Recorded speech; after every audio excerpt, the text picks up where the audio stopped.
my friends. I include this kind of problems because I expect them to come out tomorrow, or at least similar to this kind of problems. So please pay attention to the problems.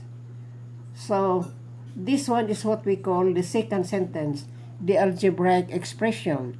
And this one is what we call the algebraic equation or the mathematical equation. Now, let's read the problem. Write the mathematical equation.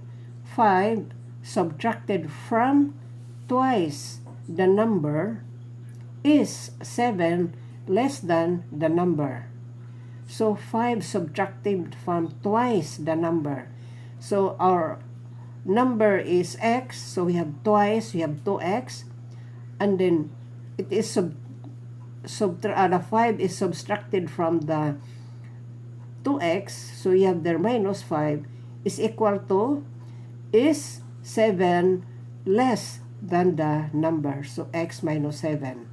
So try to analyze the problem, the expression compared to the equation. So it is 2x minus 5 is equals to 7. Now let's go to the second. Which of the following is the mathematical equation? 10 less than twice a number y is 3 increased by y. So 10 less than twice a number. So twice a number, 2y. And it is 10 less than this twice a number y. So you have there minus 10 is, so you have equal to 3, you have there 3 increased by y. So you have there 3 plus y.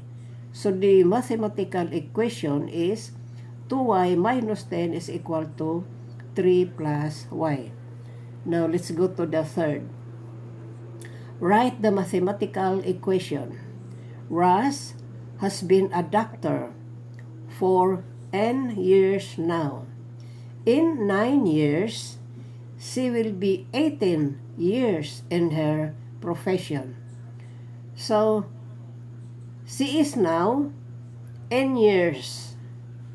And in 9 years, so that is n plus 9 because now, and in 9 years after, in 9 years, she will be 18 years in her profession. So, equal to 18.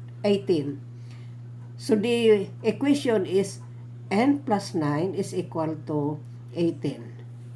Now, let us go to the third. Write the mathematical equation.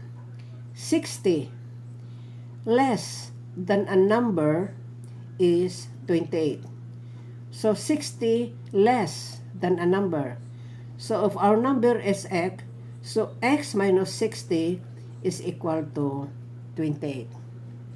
So I hope you try to pay attention on this because I believe similar problems, if not these problems will come out, similar will come out. So my friends, good luck for your exam tomorrow.